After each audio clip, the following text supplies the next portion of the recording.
حضرت سیدنا ام ہانی رضی اللہ تعالیٰ عنہ سے روایت ہے کہ نبی کریم رؤوف الرحیم صلی اللہ تعالیٰ علیہ وآلہ وسلم کا فرمان عالی شان ہے کہ میری امت ذلیل و رسوا نہیں ہوگی جب تک وہ ماہ رمضان کا حق ادا کرتی رہے گی۔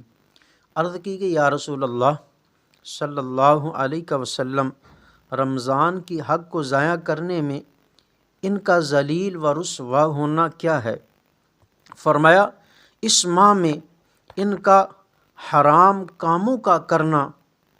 پھر فرمایا جس نے اس ماہ میں زنا کیا، شراب پی، تو اگلے رمضان تک اللہ عز و جل اور جتنے آسمانی فرشتے ہیں سب اس پر لعنت کرتے ہیں۔ پس اگر یہ شخص اگلے ماہ رمضان کو پانے سے پہلے ہی مر گیا تو اس کے پاس کوئی ایسی نیکی نہ ہوگی جو اسے جہنم کی آگ سے بچا سکے۔ بس تم ماہ رمضان کے معاملے میں ڈرو، کیونکہ جس طرح اس ماہ میں اور مہینوں کے مقابلے میں نیکیاں بڑھا دی جاتی ہیں، اسی طرح گناہوں کا معاملہ بھی ہے۔ اور یہ بھی یاد رکھیں پیارے محترم بھائیو، رمضان کی ناقدری سے بچنے کی خصوصیت کے ساتھ سامان کیجیے۔ اس ماہ مبارک میں دوسرے مہینوں کے مقابلے میں جس طرح نیکیاں بڑھا دی جاتی ہیں، اسی طرح دیگر کاموں کے مقابلے میں گناہوں کی ہلاکت خیزیاں بھی بڑھ جاتی ہیں۔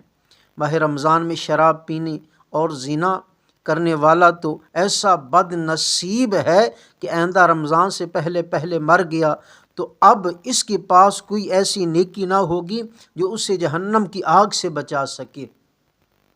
تو پیارے محترم بھائیو یاد رکھیے، آنکھوں کا زنا، بد نگاہی، اس سے بھی بچیے کہ رمضان المبارک اتنا ببرکت مہینہ ہے۔ تو اب یہ بھی یاد رکھیں، حدیث مبارکہ میں آتا ہے کہ جب کوئی انسان گناہ کرتا ہے تو اس کے دل پر ایک سیاہ نقطہ بن جاتا ہے۔ جب وہ گناہ کرتا ہے تو اس کے دل پر ایک سیاہ نقطہ بن جاتا ہے۔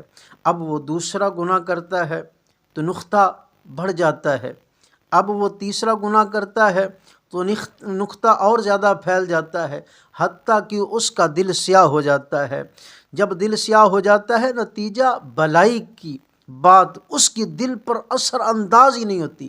اس بندے کو جتنا مرضی سمجھا لیں، اس کو نیکی کی دعوت دے دیں، اس کے دل پر نیکی کی دعوت، نیکی کی بات اثر انداز ہی نہیں ہوتی، اثر ہی نہیں کرتی۔ کیسے اثر کرے جب اس کا دل تو سیاہ ہو چکا ہے؟ اب ظاہر ہے کہ جس کے دل ہی زنگ آلود اور سیاہ ہو چکا ہو، اس پر بلائی کی بات اور نصیحت کہاں اثر کرے گی؟ تو ماہ رمضان ہو یا غیر رمضان، ایسی انسان کا گناہوں سے باز و بیزار رہنا نہایت ہی دشوار ہو جاتا ہے۔ اس کا دل نیکی کی طرف مائل نہیں ہوتا۔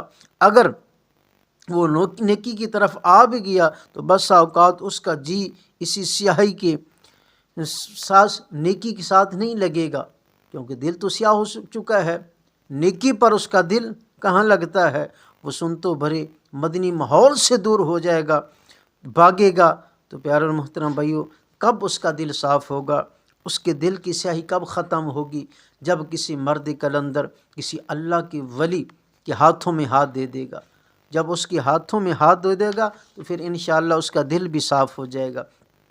آپ ایک امیر المؤمنین کا واقعہ سنیے۔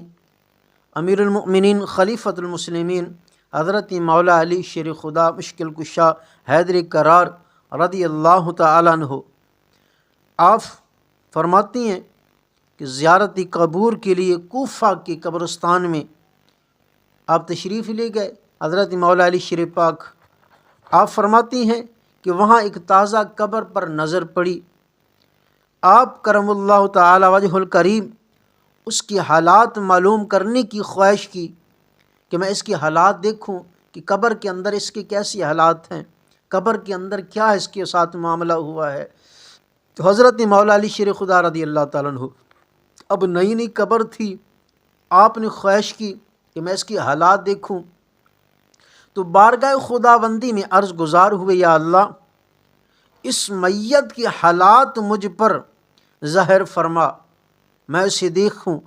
اللہ عز و جل کی بارگاہ میں آپ کی التجا سنی گئی، قبول ہو گئی، اور دیکھتے ہی دیکھتے آپ کی اور اس مردے کے درمیان جتنے پردے تھے ختم ہو گئے، پردے اٹھا دیے گئے۔ اب ایک قبر کا بھیانک منظر آپ کے سامنے تھا۔ کیا دیکھتے ہیں کہ مردہ آگ کی لپیٹ میں ہے، اور رو رو کر آپ رضی اللہ تعالیٰ عنہ سے اس طرح فریاد کر رہا ہے، کیسے؟ یا علی انا غریقن فی النار و غریق فی النار، یعنی یا علی رضی اللہ تعالیٰ عنہ، میں آگ میں ڈوبا ہوا ہوں اور آگ میں جل رہا ہوں۔ قبر کے دشتناک منظر اور مردے کا دردناک پکارنے سے، مردے کی دردناک پکارنے حیدر کرار رضی اللہ تعالیٰ عنہ کو بھی قرار کر دیا۔ تو آپ رضی اللہ تعالیٰ عنہ نے اپنے رحمت والے پروردگار عز و جل کے دربار میں ہاتھ اٹھا دیے مولا علی پاک نے، اور نہایت ہی عاجزی کے ساتھ اس میت کی بخشش کے لیے درخواست پیش کی۔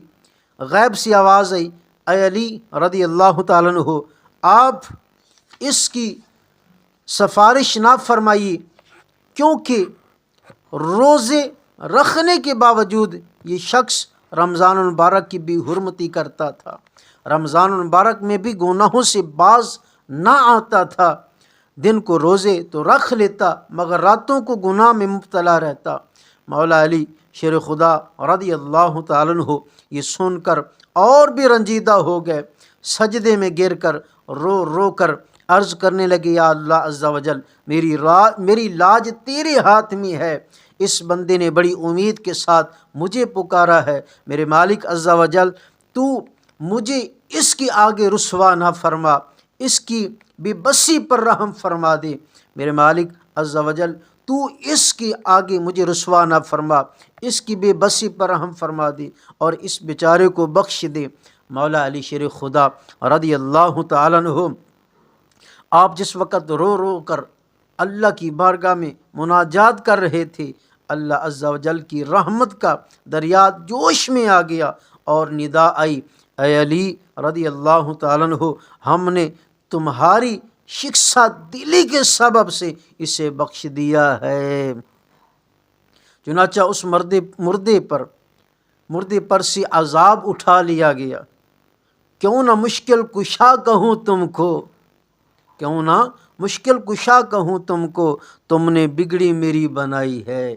تو پیارے اور محترم بھائیو، دیکھا آپ نے کہ مولا علی شیر خدا مشکل کشا حیدر کرار رضی اللہ تعالیٰ عنہ، آپ نے اس مردے کو دیکھنے کی خواہش کی، پھر دیکھا کیسی عذاب میں مبتلا تھا، کیسی عذاب میں کہ وہ روزے تو رکھتا تھا، رکھنے کے باوجود بھی رمضان شریف کا احترام نہیں کرتا تھا، گناہ کرتا تھا، رات کو بھی گناہ کرتا تھا، اس لیے کیسی پکڑ میں آیا، کیسے اللہ کا عذاب اس پر۔ اب ایک اور سماعت فرمائیے پیارے اور محترم بھائی، امیر المؤمنین حضرت مولا کائنات مشکل کشا حیدر کرار شیر خدا رضی اللہ تعالیٰ عنہ کی عظمت پہ بھی قربان جائیں۔ اللہ عز و جل کی عطا سے آپ رضی اللہ تعالیٰ عنہ اہل قبور سے گفتگو فرمایا کرتے تھے۔ ایک اور روایت میں اس طرح بھی ہے کہ حضرت مولا علی شیر خدا رضی اللہ تعالیٰ عنہ، حضرت امام جلال الدین سیوطی الشافعی رحمہم اللہ، آپ لکھتے ہیں، حضرت سیدنا سعید بن مسیب رضی اللہ تعالیٰ عنہ فرماتی ہیں، ہم امیر المؤمنین حضرت مولا علی شیر خدا رضی اللہ تعالیٰ عنہ کی ہمراہ قبرستان سے گزر رہے تھے۔ مولا علی شیر خدا رضی اللہ تعالیٰ عنہ آپ قبرستان سے گزر رہے تھے تو مولا علی پاک آپ قبرستان کے قریب ہوئے، آپ نے سلام کیا، ارشاد فرمایا، السلام علیکم یا اہل القبور ورحمۃ اللہ وبرکاتہ، تم ہم کو اپنی خبریں سنائیں اور سناتے ہو یا ہم تم کو اپنی خبریں سنائیں؟ مولا علی پاک نے قبروں سے سوال کیا کہ تم ہمیں اپنی خبریں سناتے ہو یا ہم تم کو اپنی خبریں سنائیں؟ تو آگے سے جواب آیا، راوی لکھتے ہیں قبر کے اندر سے جواب آیا۔ حضرت سیدنا سعید بن مسیب رضی اللہ تعالیٰ فرماتے ہیں قبروں سے جواب آیا، وعلیک السلام ورحمۃ اللہ وبرکاتہ یا امیر المؤمنین رضی اللہ تعالیٰ عنہ، آپ ہمیں بتائیے کہ ہمارے بعد دنیا میں کیا ہوا؟ تو آپ رضی اللہ تعالیٰ نے فرمایا تمہاری بیویاں۔ آپ فرماتے ہیں کہ ایک قبر سے آواز آئی، جب آپ نے فرمایا کہ تمہارے مال بڑھ چکے ہیں، تمہاری بیویوں نے اور نکاح کر لیے ہیں، تمہاری اولادیں یتیموں کے زمرے میں آ چکی ہیں، جو تم نے مال اکٹھے کیے تھے، تم نے مال اکٹھے کیے تھے، پختہ مکان بنائے تھے، وہ مکان ان میں دشمن آباد ہو چکے ہیں، اب تم اپنا حال سناؤ۔ تو ایک قبر سے آواز آئی، کفن پھٹ چکے ہیں، باہل بکھر چکے ہیں، کھالیں ٹکڑے ٹکڑے ہو گئی ہیں، اور آنکھیں بہہ بہہ کر رخساروں پر بہہ کر نتنوں کا پیپ بن گیا ہے، جیسا کیا ویسا پایا، جو چھوڑ کر آئے اس میں سے نقصان اٹھایا، اور اب اعمال کے بدلے رہن ہے، یعنی جس کے اچھے اعمال ہوں گے آخرت میں آسائش پائے گا، اور برے اعمال والا اپنی کرنی کا پھل بھگتے گا۔ تو پیارے اور محترم بھائیو، رمضان المبارک کا مہینہ ہے، اس کے